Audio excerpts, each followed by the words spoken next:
पिछली वीडियो में हमने ये कहा था कि अगर हमारे पास कोई लकीर, कोई ख़त एल है जो कि किसी वेक्टर के स्केलर मल्टीपल्स पर मुश्तमिल है, और जाहिर है ये स्केलर मल्टीपल जो हैं ये रियल नंबर ही हों, असल नंबर्स में बात हो रही हो, ख़याली पुलाव ना पक रहा हो, और अगर इस ख़त पे मैं किसी वेक्टर की प्रोजेक्शन चाहता हूँ, इस ख़त एल पे जो कि आर एन की प्रोजेक्शन हो, तो उसके लिए आपको फॉर्मूला बताया था कि इस ख़त एल पे प्रोजेक्शन बनती है एक्स ज़रब वेक्टर डिवाइडेड बाय वेक्टर ज़रब वेक्टर ज़रब वेक्टर, इतने सारे वेक्टर।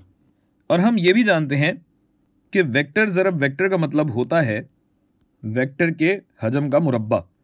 मीठा होता होगा अच्छा, तो भाई इस हिसाब से ये बात हो जाती है कि एक्स ज़रब वी बटा इस v के हजम का मुरब्बा ज़रब वेक्टर। तो अब बात यह है कि अगर ये हजम एक के बराबर हो तो एक के हजम वाला वेक्टर तो भाई यूनिट वेक्टर कहलाता है। उर्दू में लिख देते हैं, बहुत अंग्रेजी चल रही है यहाँ पे। यूनिट वेक्टर कहलाता है ना, बना के भी दिखा देते हैं आपको, क्या याद करेंगे कि भाई अगर ये आपकी स्पेस है, खला है आपकी, और इस पे आपको कोई वेक्टर अगर दिया जाए तो आप ये जानते हैं कि यूनिट वेक्टर क्या होता है, इस वेक्टर की समत को बताता है। और इसे अगर नाम दिया जाए म्यू, तो म्यू बराबर होता है वेक्टर बटा वेक्टर का हजम। जाहिर है तभी तो ये एक हो जाएगा ना। तो इसको मैं ज़रा अलहदा करके अगर लिख दूं तो ऐसे भी लिख सकता हूं। तो गोया इस प्रोजेक्शन की अगर बात की जाए तो ये प्रोजेक्शन दरअसल इस ख़त पे वेक्टर एक्स की प्रोजेक्शन की अगर बात की जाए तो ये प्रोजेक्शन जो है, यहाँ पे भी आना चाहिए था, मैं भूल गया था लिखना, लेकिन बात आपको समझा चुका हूँ मैं। तो अगर किसी वेक्टर एक्स की प्रोजेक्शन इस ख़त पे मैं देखूँ तो वो दरअसल क्या होगी, इसको मैं पीला कर दूँ ज़रा। अच्छा, तो ये एक्स आ गया, और अब अगर इस v बटा v के हजम के स्क्वायर की अगर बात की जाए और हजम अगर एक हो तो जाहिर है ये क्या बन जाएगा, ये बन जाएगा आपका यूनिट वेक्टर। ये कहानी हो गई। ज़रब जिस वेक्टर की हम बात कर रहे हैं ये भी यूनिट वेक्टर है, लिहाजा ये भी म्यू होगा। ठीक है भाई। तो अब अगर बात की जाए इसकी ट्रांसफॉर्मेशन, इसकी शक्ल की तब्दीली की अगर बात की जाए, ट्रांसफॉर्मेशन, तेजी से लिख रहा हूं तो अच्छा लगे ना लगे, मेरा इशू नहीं है भाई। तो भाई ये अगर हम देखना चाहते हैं कि ये जो ट्रांसफॉर्मेशन है ये लकीरी है या नहीं है, लिनियर ही होनी चाहिए, क्योंकि सारे काम जो हैं इस लकीर पे हो रहे हैं, तो ट्रांसफॉर्मेशन भी इस लकीर पे ही होनी चाहिए, इस खत पे ही होनी चाहिए। और उसकी दो शराइत हैं। पहली शर्त क्या है कि भाई ये वाली जो प्रोजेक्शन है खत एल पे, इस शर्त पे ये चीज़ पूरी उतरनी चाहिए। तो ये हो जाएगा, मतलब दरअसल प्रोजेक्शन एक्स की अगर है तो इस एक्स की जगह ए प्लस बी है, तो ये ए प्लस बी हो गया, सही है। और अब इसको हम ज़रब देंगे यूनिट वेक्टर म्यू से, इसको मैं पीले में कर देता हूं ताकि ज़रा कन्फ्यूजन कम रहे।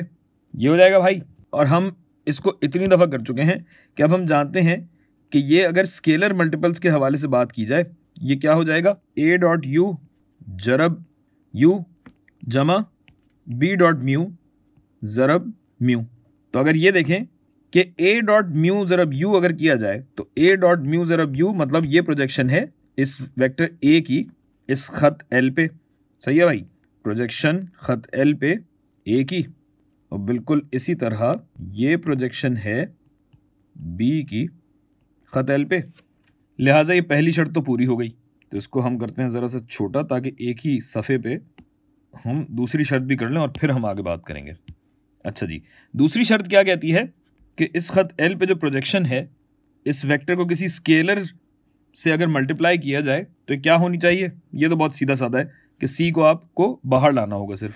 तो ये क्या होना चाहिए, इसके तहत अब सी ए की अगर बात हो रही है तो एक्स की जगह सी ए आएगा, सी ए ज़रब म्यू, एक सेकंड पीले में आएगा ये, म्यू ज़रब म्यू, बिल्लियाँ भी यही कहती है ना, म्यू।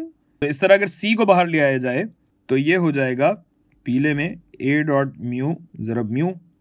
और ये पूरी चीज़ आप देख ही सकते हैं कि ये क्या है, ये प्रोजेक्शन है खत एल पे वेक्टर ए की। कैसे पता कैसे पता? ये देखिए, ये कहानी है। तो ये सारी बात वेक्टर्स की शक्ल में या वेक्टर्स के टर्म्स में तो हो गई। अब हम ज़रा मैट्रिसेस पे आते हैं कि मैट्रिक्स की शक्ल में अगर बात की जाए, यानी ये जो प्रोजेक्शन है ख़त L पे किसका, वेक्टर x की प्रोजेक्शन, ये तो हमने जान लिया कि ये होगी वेक्टर x ज़रब यूनिट वेक्टर, इस पूरी चीज़ को ज़रब देंगे यूनिट वेक्टर से। तो अब जिस प्रोजेक्शन की हम बात कर रहे हैं, अगर इस प्रोजेक्शन को किसी मैट्रिक्स की शक्ल में दिया जाए, फिर क्या भाई, हम ये प्रोजेक्शन जो चाह रहे हैं ये हम Rn से Rn तक चाहते हैं। तो बेसिकली हमें n को ज़रा डिफाइन करना पड़ेगा, n बताना पड़ेगा क्या है। तो इसके लिए मैं आपको मिसाल के तौर पे एक वेक्टर देता हूँ, ऐसे नहीं, इसको ज़रा बोल्ड में करके देता हूँ क्योंकि ये अब मैट्रिक्स की शक्ल में होगा। तो फ़र्ज़ कीजिए कि वेक्टर है आपके पास वेक्टर 2, और ये जो x है ये आपके पास है 2 3। अब चूंकि इसका हम यूनिट वेक्टर निकालना चाहेंगे, म्यू निकालना चाहेंगे, तो उसके लिए हमें क्या करना होगा, हमें v को तकसीम करना होगा इसके हजम पे। तो पहले हजम निकाल लेते हैं भाई। कैसे निकालते हैं? अंडर रूट एक्स स्क्वायर्ड जमा वाई स्क्वायर्ड, पाइथागोरस थ्योरम, यानी रूट 5 आता है ये। तो इस हिसाब से म्यू जो हमारा बनेगा वो बनेगा 1/√5 ज़रब 2 1 वाला वेक्टर। चाहे तो इसे डायरेक्टली आप ज़रब दे दें, ना भी दें, कोई फ़र्क नहीं पड़ता, क्योंकि आगे जाके आपको ये करना ही पड़ेगा। अच्छा, तो अब ये हो गया कि भाई ट्रांसफॉर्मेशंस की अगर हम बात कर रहे हैं और यहाँ पे ये हिसाब किताब चल रहा है, तो बेसिकली ये जो n है ये n हमारा हो जाएगा 2, R2 से R2 तक हम चाह रहे हैं, जिसका मतलब ये है कि ये जो मैट्रिक्स A है ये हमारे पास 2x2 का मैट्रिक्स होना चाहिए। और इस मैट्रिक्स को कैसे डिफाइन करें? तो मैट्रिक्स को जो डिफाइन करना होता है उसके लिए आप जानते हैं हम क्या करते हैं कि हमारे पास एक होता है आइडेंटिटी मैट्रिक्स। तो अगर 2x2 की बात करें तो 1 0 0 1 बेसिस वाले कॉलम्स बना के हमने इस मैट्रिक्स को डिफाइन कर दिया। सही है भाई? और पिछली वीडियोस से आप जानते हैं कि अब हमें क्या करना है कि अब हमें ये ट्रांसफॉर्मेशन लगानी है। अब वो ट्रांसफॉर्मेशन लगाने के लिए हमें क्या करना पड़ेगा कि ये जो दोनों कॉलम है ना, इन दोनों कॉलम्स पे अलग अलग हमारी ट्रांसफॉर्मेशन लगेगी। तो अब इसका अगला स्टेप क्या करना है ये हम देखते हैं अगली वीडियो में।